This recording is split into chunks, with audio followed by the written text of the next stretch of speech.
Hi hello welcome to Indian knowledge university. మనం ఎప్పుడా అని ఎదురు చూస్తున్న కానిస్టేబుల్ అభ్యర్థులకు సంబంధించి కోర్టు రిజల్ట్ అయితే రావడం జరిగింది. సో ఇది మళ్ళీ మొదటికి వచ్చిందని చెప్పి మనం అనుకోవచ్చు. ఎందుకంటే మనకు కోర్టు అయితే ఎలాంటి తీర్పు ఇవ్వకుండా కేసుని అయితే దాన్నైతే మనకు ఇండిపెండెంట్ కమిటీకి పంపించడం జరిగింది. ఇందులో 4 క్వశ్చన్ల గురించే ఇన్ని రోజులు మనం అనుకున్నాం.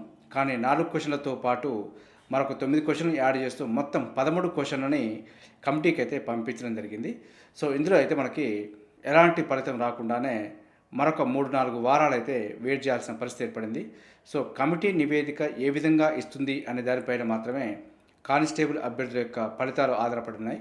సో కమిటీ క్వశ్చన్లను తొలగించాలంటుందా, యాడ్ చేయాలంటుందా, ఏ విధంగా స్పందిస్తుంది, అందులో ఎన్ని క్వశ్చన్లు తీసేయాలంటుంది, వాటిపైన మాత్రం కమిటీ నిర్ణయమే తుది నిర్ణయం అంటూ కోర్టు అయితే తీర్పు ఇవ్వడం జరిగింది.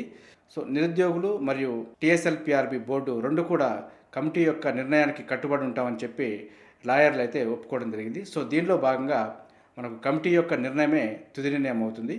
సో ఈ కమిటీ ఏదో మనకు ప్రారంభంలోనే వేసి ఉంటే ఈ పాటికి ఏదో ఒక క్లారిటీ అయితే వచ్చి ఉండేది.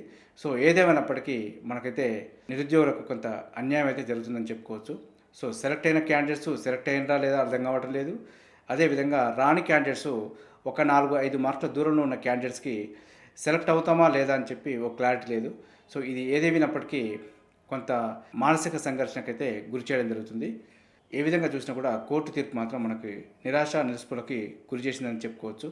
సో ఏదేమైనప్పటికీ మనం ఇంకొక 3-4 వారాలు అయితే వెయిట్ చేయాల్సిన పరిస్థితి ఏర్పడింది. సో ఎవరైతే సెలెక్ట్ అయిన అభ్యర్థులైనా సరే, సెలెక్ట్ కాని అభ్యర్థులైనా సరే మీ ప్రిపరేషన్ అయితే కొనసాగించే ప్రయత్నం చేయండి. ఎందుకంటే ఏ విధంగా జరగవచ్చు. సో ఏ విధంగా వచ్చినా కూడా మనం పాజిటివ్గా తీసుకునే దృక్పథాన్ని అయితే ఏర్పరచుకోవాలి. తుది నిర్ణయం మొత్తం ఇండిపెండెంట్ కమిటీ చేతిలోకి వెళ్ళడం జరిగింది. సో ఇటు బోర్డు చేతిలో లేదు, అదేవిధంగా నిరుద్యోగులు మనం కోర్టుకు వెళ్ళి తిరగడానికి కూడా అవకాశం లేదు. సో ఇది మొత్తం కమిటీ యొక్క తుది నిర్ణయమే మన భవిష్యత్తుకు మార్గదర్శకం అవుతుంది. కాబట్టి కమిటీ యొక్క ఫలితం కోసం అయితే వేచి చూడాల్సిన పరిస్థితి ఏర్పడింది. ఎవరైతే అభ్యర్థులు ఉన్నారో వారైతే ఈ విషయాన్ని అయితే దృష్టిలో పెట్టుకోవచ్చు.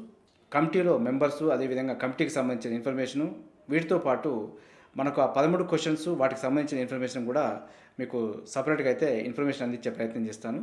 సో కమిటీ నిర్ణయం రాగానే మన ఛానల్ అయితే అందుబాటులో ఉంటుంది. సో మన ఛానల్ని సబ్స్క్రైబ్ చేసుకుని ఫాలో అవుతూ ఉండండి. అదేవిధంగా మన ఛానల్లో ప్రతిరోజు మార్నింగ్ కరెంట్ అఫైర్ మరియు విద్యా ఉద్యోగ సమాచారం అయితే రావడం జరుగుతుంది. వీటితో పాటు అడ్మిషన్ నోటిఫికేషన్స్ మరియు రిక్రూట్మెంట్ నోటిఫికేషన్స్ సంబంధించి కూడా ఎప్పటికప్పుడు అప్డేట్ సమాచారం అయితే మన ఛానల్ అందుబాటులో ఉంటుంది.